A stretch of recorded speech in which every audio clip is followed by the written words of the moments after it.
বন্ধুরা, একদিন এক পুলিশ অফিসার মহিলা এক বন্দির কাছে গিয়ে বলেন, তোমার মাত্র 2 মাস এই পৃথিবীতে বেঁচে থাকার সময় আছে, তারপর তোমাকে ফাঁসি দেওয়া হবে। যদি তোমার কোনো শেষ ইচ্ছা থাকে তাহলে বলো, যাতে আমরা তা পূরণ করতে পারি। বন্দি এই কথায় চিন্তিত বা দুঃখিত হয় না, বরং হাসি মুখে মহিলা পুলিশকে বলে, আমার শেষ ইচ্ছা এই যে যতদিন আমি বেঁচে থাকি আমি একজন কুমারী মেয়ের সঙ্গে রাত কাটাতে চাই। মহিলা পুলিশ এই কথা শুনে অবাক হয়ে যায় এবং বলে, এটা সম্ভব নয়, আমরা কোনো কারণ ছাড়াই কোনো মেয়েকে দিয়ে এমন কিছু করাতে পারি না। তারপর বন্দি, যার নাম ছিল কামরান, আবার বলে, যদি এমন হয় তাহলে আপনি কেন আমার ইচ্ছা পূরণ করেন না?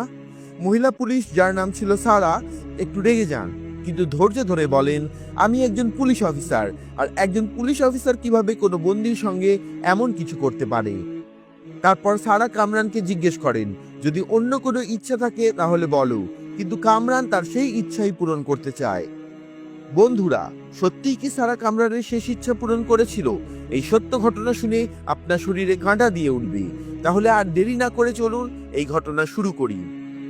সারা একজন পুলিশ অফিসার ছিলেন, যিনি পুলিশের চাকরিতে 1 বছরও পূর্ণ করেননি। তিনি তার থানার একজন সাহসী ও নির্ভীক পুলিশ অফিসার ছিলেন। তার এলাকায় কোনো অন্যায় ঘটলে তিনি সঙ্গে সঙ্গে অপরাধীকে ধরে থানায় নিয়ে আসতেন। একদিন সারাকে খবর দেয়া হয় যে এক গ্রামে কেউ তার মাকে মেরে ফেলেছে।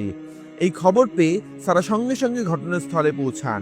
সেখানে গিয়ে তিনি দেখেন যে একজন মা মাটিতে পড়ে আছেন এবং সামনে একজন ছেলে, যার বয়স প্রায় 21 বছর, তার মায়ের দিকে তাকিয়ে আছে এবং তার হাতে একটি বড় লাঠি রয়েছে।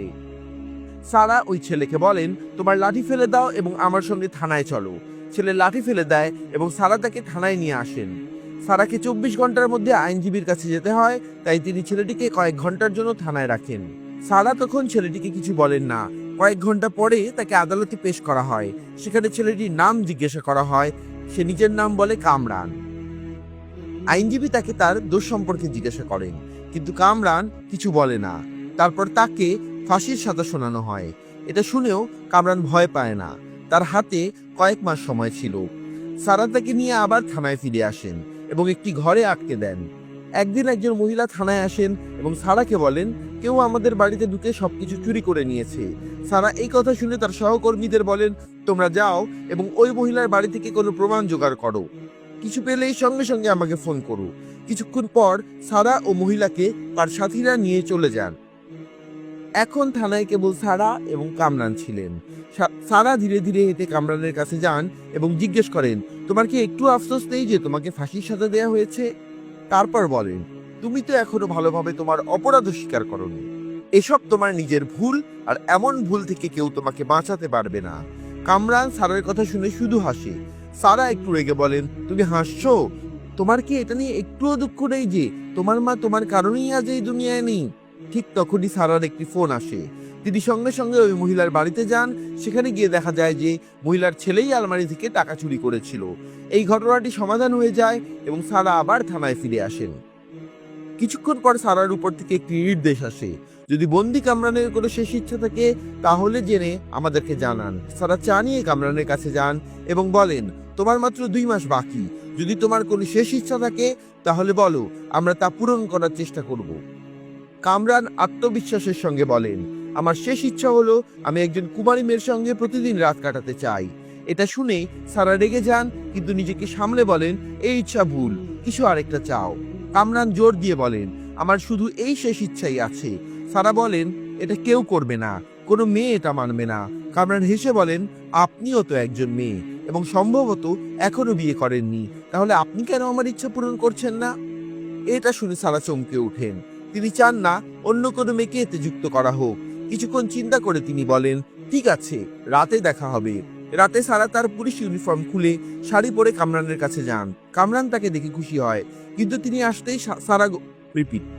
তিনি কাছে আসতেই সারা গম্ভীর গলায় বলেন, আমি তোমার সঙ্গে শারীরিক সম্পর্ক করতে পারি না, কারণ আমি নিজের শেষ ইচ্ছার নাম করে নিজের ইজ্জত দিতে পারি না। কামরান এটা শুনে হেসে বলেন, সারা, আমি তো শুধু তোমার পরীক্ষা নিচ্ছিলাম, দেখতে যাচ্ছিলাম তুমি কেমন মেয়ে। সত্যি কি তোমার মধ্যে মানবতা আছে, না শুধু ইউনিফর্মের কঠোরতা? আজ আমি নিশ্চিত হয়েছি তুমি একজন ভালো পুলিশ অফিসারই নও, বরং একজন বুদ্ধিমতী এবং সম্মানীয় নারী।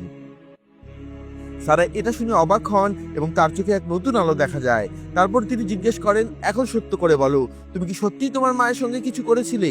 কামরান শান্ত গলায় বলে, আমি আমার মাকে কিভাবে কিছু করতে পারি? আমি তো শুধু তাকে বাঁচানোর চেষ্টা করছিলাম। শুধু লাঠি তুলতে একটু দেরি হয়ে গিয়েছিল, আর ততক্ষণে সবকিছু বদলে গিয়েছিল। সারা মনোযোগ দিয়ে সব কথা শোনেন এবং যখন তিনি সত্য জানতে পারেন তখন কামরানকে আইনজীবীর কাছে নিয়ে যান। আশা নিয়ে কামরান সব সত্যি বলে। সারা জিজ্ঞেস করেন, তুমি আগে এটা বলনি কেন? কামরান উত্তর দেন, আমি খুব ভয় পেয়ে গিয়েছিলাম, আমার মুখ বন্ধ হয়ে গিয়েছিল। রিপিট ঠিক সময় করা প্রচেষ্টা ফল দেয় এবং কামরানের ফাঁসির সাজা স্থগিত হয়ে যায়। কয়েক মাসের মধ্যেই আসল অপরাধী ধরা পড়ে এবং তাকে আইনের মাধ্যমে সাজা দেয়া হয়। সারার চেষ্টা এবং মানবিক সিদ্ধান্তে কামরানকে নতুন জীবন দেয়। যেদিন কামরান জেল থেকে মুক্তি পায়, দরজার সামনে সারা নিজেই তার জন্য অপেক্ষা করছিলেন।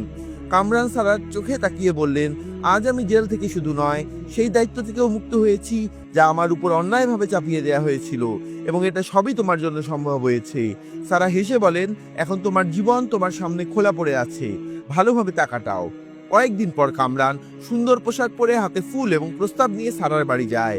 দরজা খোলার সঙ্গে সঙ্গে সে হালকাভাবে ঝুঁকে যায় এবং বলে, সারা, তুমি আমার জীবনে শুধু একজন পুলিশ অফিসার হিসেবে আসোনি, বরং একজন ফেরেশতা হিসেবে এসেছো। যখন পুরো দুনিয়া আমাকে অপরাধী ভেবেছিল, তুমি আমার মধ্যে একজন মানুষ দেখেছিলে। এখন আমার আরেকটি ইচ্ছা আছে, তুমি কি আমার জীবন সঙ্গী হবে? সারা কিছুক্ষণ চুপ থাকেন, তার চোখে জল চলে আসে। এরপর তিনি হেসে বলেন, কামরান, আমি তোমাকে অপরাধী ভাবিনি, বরং একজন ভালো মানুষ ভেবেছিলাম, এবং আজ তুমি আমাকে শুধু একজন অফিসার নয়, একজন নারী হিসাবে গ্রহণ করেছো। হ্যাঁ, আমি তোমার সঙ্গে জীবন কাটাতে প্রস্তুত। এটা শুনে কামরানের চোখে আনন্দের ঝিলিক দেখা যায়। সে সারাকে ফুল দেয় এবং দুজনের হাসিতে নতুন জীবন শুরু হয়ে যায়। বলা হয়, ভালোবাসা শুধু সৌন্দর্য দিয়ে নয়, বরং বুদ্ধিমত্তা ও বিশ্বাস দিয়ে তৈরি হয়। আর ঠিক এই সম্পর্ক গড়ে ওঠে সারা ও কামরানের মধ্যে। কয়েক মাস পরে তাদের সাদামাটা বিয়ে হয়ে যায়। যদিও সারা কামরানের চেয়ে 3 বছর বড় ছিলেন, তবে সম্পর্কে তারা ছিলেন সমান, সম্মান, ভালোবাসা এবং বিশ্বাসে। আমার প্রিয় বন্ধুরা, এই গল্প আমাদের শেখায় যে জীবন প্রত্যেককে একটি দ্বিতীয় সুযোগ দেয়। শুধু প্রয়োজন একজন সৎ মানুষের, যে সেই সুযোগকে বুঝবে এবং কাজে লাগাবে। যদি এই গল্প আপনাদের হৃদয় ছুঁয়ে থাকে, তাহলে চ্যানেলটি সাবস্ক্রাইব করুন, কমেন্টে আপনার মতামত জানান, এবং খুব শীঘ্রই দেখা হবে আরেকটি হৃদয় ছুঁয়ে যাওয়া গল্প নিয়ে। ততক্ষণ পর্যন্ত আলবিদা এবং নিজের খেয়াল রাখবেন।